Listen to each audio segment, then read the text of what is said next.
এ, কোপ মারিয়ে ফেলে দিয়েছে।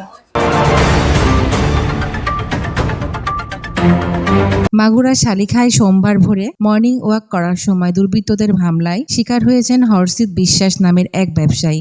জসিম উদ্দিনের তথ্যচিত্রে জানা যায়, উপজেলার চুকিনগর এলাকায় মোটরসাইকেলে আসা দুই দুর্বৃত্ত তাকে ধারালো অস্ত্র দিয়ে কুপিয়ে পালিয়ে যায়। গুরুতর আহত অবস্থায় তাকে উদ্ধার করে মাগুরা সদর হাসপাতালে ভর্তি করা হয়েছে। তখন বাজে 5টা, আজান দিয়েছে।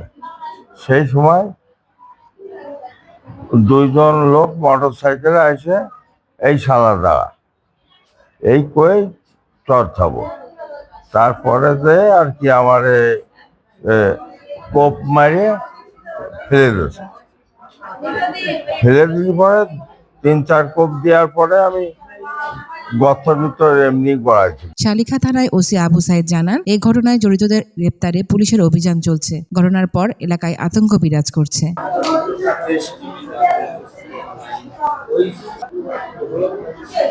Dahlia Parvin, Enter TV.